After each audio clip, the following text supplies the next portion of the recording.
EMPSC कट्टा चॅनलचे latest video सर्वात आधी पाहण्यासाठी चॅनलला सबस्क्राइब करा आणि हा बेल आयकॉन दाबायला विसरू नका। नमस्कार विद्यार्थी मित्रांनो, आपण आज STI मेन्स बाबतचं एक नियोजन आणि अभ्यास पद्धत हे जे पॅटर्न आहे थोडंफार तुमच्यासोबत मी डिस्कस करणार आहे। ऑलरेडी मी जो सिलेबस ॲनालिसिस केलेला आहे इकॉनॉमिक्सच्या संदर्भातील, तर त्याबाबतचे सुद्धा दोन व्हिडिओ आलेले आहेत। एक सिलेबस ॲनालिसिसचा आहे आणि एक की पॉइंट ॲनालिसिसचा। तो 100% व्यवस्थित बघा, त्याच्या छोटे की पॉइंट नोट्स सुद्धा तुम्ही काढा, त्याला मेंटेन ठेवा, कारण की त्याचा बऱ्यापैकी आपल्याला मेन्सला 100% फायदा होणार आहे। आणि आगामी जे जुलैमध्ये होणाऱ्या मेन्स आहेत तर त्या बाबतीत काही नियोजन तुमचं काय असलं पाहिजे आणि अभ्यास पद्धती विशेष करून मी यामध्ये एवढं बोलणार आहे की त्यामध्ये मार्क्सचं डिस्ट्रीब्युशन जे आहे हे बऱ्यापैकी तुम्ही व्यवस्थित फोकस करा। पहा, पेपर 1 आणि पेपर 2 आपल्याला पेपर 1 हा सर्वांना कॉमन आहे आणि पेपर 2 जो आहे पेपर 2 जो आहे हा वेगवेगळ्या अँगलने जातो STI साठी, ASO आणि PSI साठी। आता आपण STI अँगलने विचार करत आहे, त्यामुळे पेपर 2 ला सर्वात मेन एरिया जो आहे हा आहे इकॉनॉमिक्स आणि पेपर फर्स्ट मध्ये जो मेन एरिया आहे तो आहे लँग्वेजचा, ज्यामध्ये मराठी आणि दुसरं काय आहे इंग्लिश आहे। तर माझं एक सांगणं आहे की पेपर 1 आणि पेपर 2 या दोन्ही मधले जे छोटे छोटे घटक आहेत त्यांच्याकडे पण दुर्लक्ष करू नका। इवन मराठी इंग्लिश व्यवस्थित तर करणं गरजेचं आहे, त्याशिवाय पोस्ट काढणं मुश्किल आहे आणि दुसऱ्या पेपरला इकॉनॉमिक्स सुद्धा व्यवस्थित करणं गरजेचं आहे। म्हणजे त्याचं विदाऊट हे 3 टॉपिक्स मराठी इंग्लिश आणि इको तर ते शक्य नाही आहे। परंतु यासोबत जे छोटे छोटे पॉईंट्स आहेत त्याकडे सुद्धा तुम्ही दुर्लक्ष करू नका। पेपर 1 मध्ये जर आपण विचारात घेतलेला आहे तर तुम्हाला जे मार्क्स चांगले सिक्युअर ठेवायचे असतील तर रेंज ही ठेवा 75 ची आणि इकडे जी रेंज आहे ही 65 ची ठेवा। म्हणजे पेपर 1 ला सिलेक्ट जे लोक झालेले आहेत त्यांनी बऱ्यापैकी 75 आणि इकडच्या साइडने किती ठेवलेले आहेत 65। सिलेक्ट झालेल्या लोकांचा हा बऱ्यापैकी रेशो मेंटेन ठेवलेला आहे आणि रिस्क फॅक्टर एकदम कमी होऊन जाते। जे आपण त्याला म्हणतो ना व्हेंटिलेटरवर लागलेलं असेल किंवा मार्क्स होते किंवा नाही त्याला आपण दुसऱ्या भाषेत तळ्यात मळ्यात म्हणतो, तर असं करू नका। जर आतापासून तुम्ही व्यवस्थित नियोजन केलं तर हा रेशो 100% मेंटेन राहू शकतो। तुम्ही एनी हाऊ काही करून तुमचा जो शेड्यूल आहे हा मला असं वाटतं की 14 तास प्लस असायला पाहिजे, ॲव्हरेज 14 तास तरी बनायला पाहिजे, ज्यामध्ये मराठी आहे, इंग्लिश आहे। मराठी प्रश्नसंख्या ही किती आहे 50 गुण डबलने आहेत, इंग्लिश सुद्धा किती प्रश्नसंख्या आहे 30।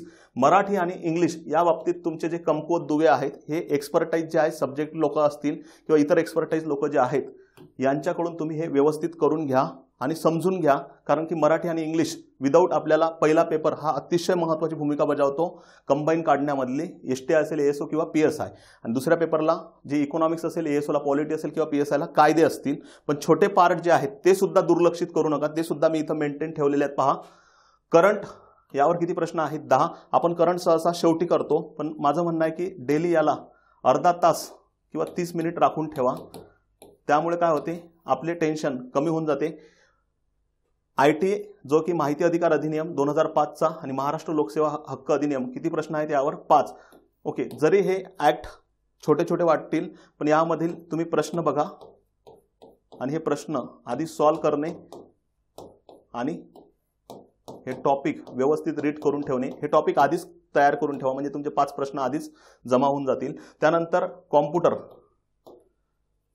कॉम्प्युटरला सुद्धा किती प्रश्न आहेत 5, दुर्लक्ष करू नका। काही लोकांनी कॉम्प्युटरमध्ये शेवटच्या क्षणात +3 मार्क्स घेऊन सुद्धा पोस्टकडे गेलेले आहेत, जे की काठावर होते, पण त्यांनी जे जुगाड लावलेलं होतं ते कोणासोबत लावलेलं कॉम्प्युटर सोबत। म्हणजे कॉम्प्युटरमध्ये मार्क्स आले आणि बऱ्यापैकी त्यांचा जे कट ऑफ लाईन होती ते क्लिअर करण्यास त्यांना काय झाली मदत झाली, म्हणजेच कुठलाच पॉईंट आपल्याला कमी करायचा नाही। आता शेवटी मुख्य आहे त्यामुळे मेन्सला जास्त रिस्क घेऊ नका, आपली अभ्यासाची गती उलट जास्त वाढवा आणि एवढ्यातूनच होणार का हे डोक्यातून काढून टाका, जास्तीत जास्त कव्हर करण्याचा काय करा प्रयत्न करा। कुठलाही मेन्सला असा घटक नाही की तुम्ही एवढा करा आणि तुमचं संपलं किंवा एवढा रेफरन्स करा आणि इथं संपलं, संपत नाही। तुम्हाला कंटिन्यू त्यामध्ये नवीन गोष्टी करणं गरजेचे आहेत। यासाठी प्रश्नपत्रिकांचा जो आधार आहे हा खूप जास्त मोठ्या प्रमाणात घ्या, विशेष करून आयोगाच्या। ओके, नेक्स्ट आहे दुसरा पेपर जो आहे, यामध्ये सुद्धा प्रश्नसंख्या जी 100 आहे याबाबतचा मी डिटेल व्हिडिओ इकॉनॉमिक्सचा 55 प्रश्नांचा शेअर केलेला आहे, 2 व्हिडिओ बनवलेले आहेत, ते सुद्धा तुम्ही व्यवस्थित बघा। यामध्ये सुद्धा इकॉनॉमिक्समध्ये जे पॉइंट्स आहेत ते कोर पॉइंट्सकडे जास्त फोकस करा। कोर इकॉनॉमिक्स खूप मोठ्या प्रमाणात आहे, ज्यामध्ये टॅक्स असेल, त्यानंतर पब्लिक फायनान्स म्हणजे सार्वजनिक वित्त, त्यानंतर व्यापार प्लस आंतरराष्ट्रीय संघटना आंतरराष्ट्रीय संघटनांमध्ये विशेष करून लक्षात ठेवा WTO, IMF, world bank, IDA ह्या 4 संस्था खूप व्यवस्थित करा। त्यानंतर याला जवळपास सर्वाधिक वेळ द्या, 32 प्रश्नांच्या आसपास, 30 ते 32 प्रश्नांच्या आसपास याचं काय आहे, वेटेज आहे। यानंतर नियोजन मधील पंचवार्षिक योजना करा, पंचवार्षिक योजना। यानंतर LPG करा। 5 इयर प्लॅन व्यवस्थित झाले की LPG समजण्यास थोडा आधार लागतो, त्यामुळे नियोजनानंतर पंचवार्षिक योजना। बाकीचे आहे गरिबी, बेरोजगारी, हे सोपे घटक आहेत, हे बऱ्यापैकी सर्वांना ॲव्हरेज मार्क्स देणारे आहेत। मानव विकास, त्याला काय म्हणूया आपण, HDI, हा एक एरिया, आणि पायाभूत सुविधा, हे भाग व्यवस्थित करणं आपल्याला काय आहेत, गरजेचे आहेत। मोस्ट ऑफ दी तुमचा टाइम टॅक्स, पब्लिक फायनान्स आणि व्यापार आंतरराष्ट्रीय संघटना इथं तुम्ही खर्च केला पाहिजे, कारण की इथं सर्वाधिक वेटेज आहे। त्यानंतर नियोजन, पंचवार्षिक योजना आणि LPG। आता इथं जे आहे बऱ्यापैकी किती प्रश्नांचं वेटेज आहे आपल्याला, 55 प्रश्नांचं आहे। तर सर्वाधिक वेळ जो आहे या 3 टॉपिकला जर तुम्ही घालवला तर तुम्हाला इथं लीड करण्याचा सुद्धा काय वाढतो, चान्स वाढतो। लीड करण्याचा सुद्धा काय वाढतो, चान्स वाढतो। आणि दुसरी गोष्ट जी आहे, जे ॲव्हरेज 30 प्रश्न भरपूर लोक सोडवतात, आता 55 पैकी 30 प्रश्न हे बऱ्यापैकी सुटतात, आणि बाकीचे जे आहेत 15 प्रश्न का म्हणत आहे, काही प्रश्न कॅन्सल होणारे आहेत, आपला अटेम्प्ट सुद्धा 4-5 प्रश्न सुटत नाहीत, म्हणजे 30 आणि 10 40 आणि 5 45 प्लस जरी प्रश्न सुटले तर खूप झालं।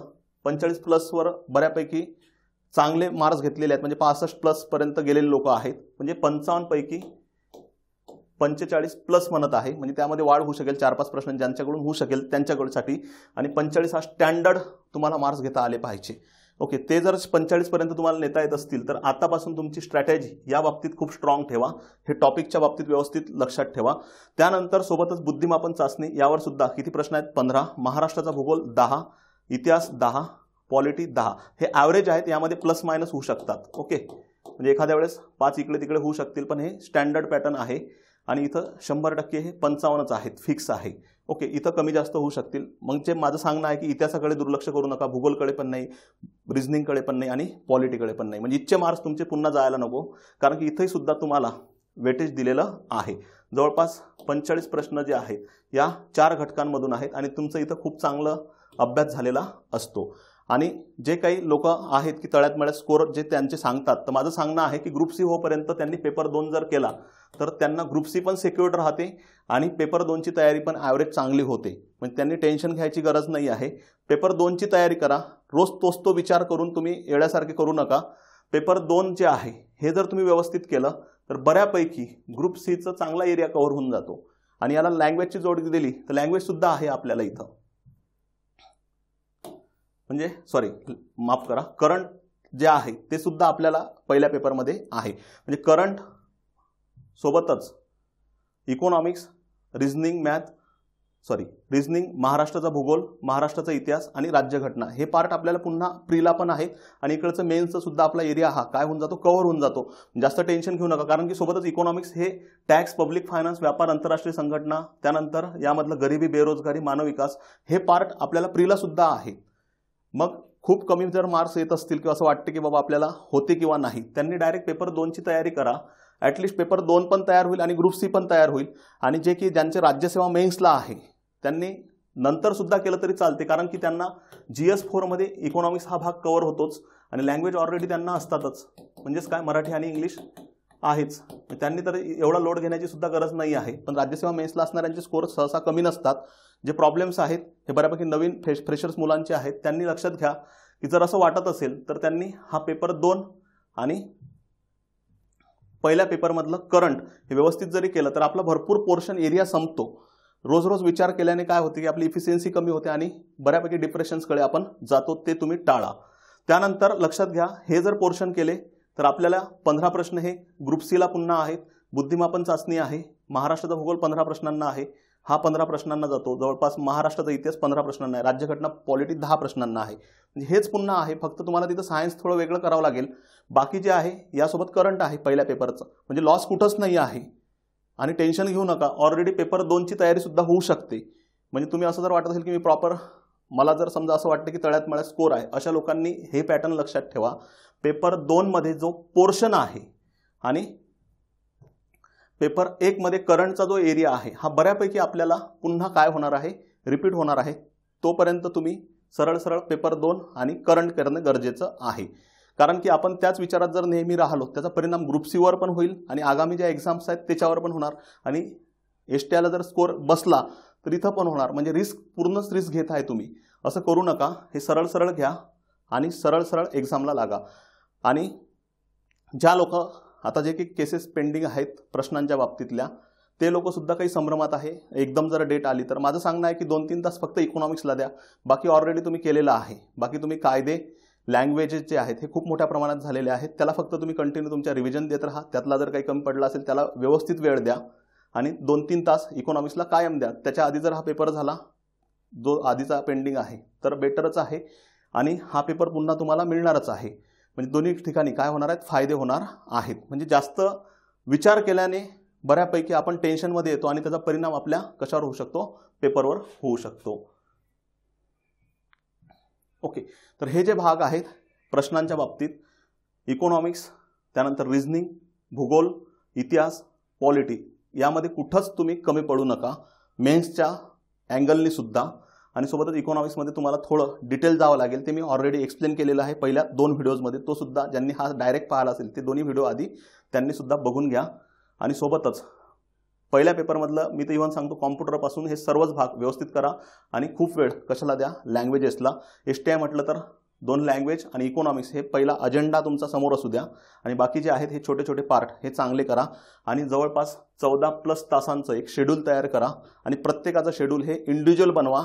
कोणी सांगितलेले शेड्यूल तुम्ही तयार करू नका, कारण की प्रत्येकाचे प्लस मायनस, मी त्याला म्हणतो सॉर्ट, स्ट्रेंथ, विकनेस, ऑपॉर्च्युनिटी आणि थ्रेट्स हे प्रत्येकाचे वेगवेगळे असू शकतात. त्यामुळे स्वतःचे शेड्यूल बनवा. जास्तीत जास्त शॉर्ट टर्म ड्युरेशनचे शेड्यूल ठेवा, लॉंग टर्म ठेवू नका की महिन्याला आपण हे करू, कारण की तो काय होऊन जाते काही दिवसानंतर तो शेड्यूल बऱ्यापैकी कोलॅप्स होऊ शकतो. शॉर्ट टर्म ड्युरेशनचे जर असतील आठवड्याचे तर बऱ्यापैकी कव्हर करायला सुद्धा आपल्याला काय होते, सोपं जाते. आणि एक लक्षात घ्या, यावर्षी खूप चांगला चान्स आहे. पूर्ण वर्षभर रिक्रुटमेंट्स आहेत. त्यामुळे तुम्ही कुठल्याच प्रकारचं टेन्शन न घेता बाकी जे नकारात्मक गोष्टी आहेत त्या कानावर तुमच्या ज्या येत असतील त्या बिनधास्त सोडून द्यायच्या. पॉझिटिव्ह राहा आणि पोस्ट जी आहे हे आपण हमखास काढायची आहे. याच उमेदीने काम करायचं आहे. कारण की या समाजामध्ये भरपूर लोक जे आहेत की आपण जर घोड्यावर बसलेलं आहे तर आपल्याला त्याच्यावर पण बसू देत नाहीत आणि पायी चालत असेल तर तिथे सुद्धा शिव्या देणारे लोक आहेतच. त्यांच्याकडे तुम्ही 100% दुर्लक्ष करा आणि 100% आपल्याला पोस्ट काढायची आहे. याच उमेदीने काय करा, काम करा. बाकी जे आहे हे बाकी गोष्टी सोडून देणे आणि आपला पॉईंट टू दी पॉईंट आहेत, जे फोकस आहेत त्याकडेच काय करणे, फोकस करणे.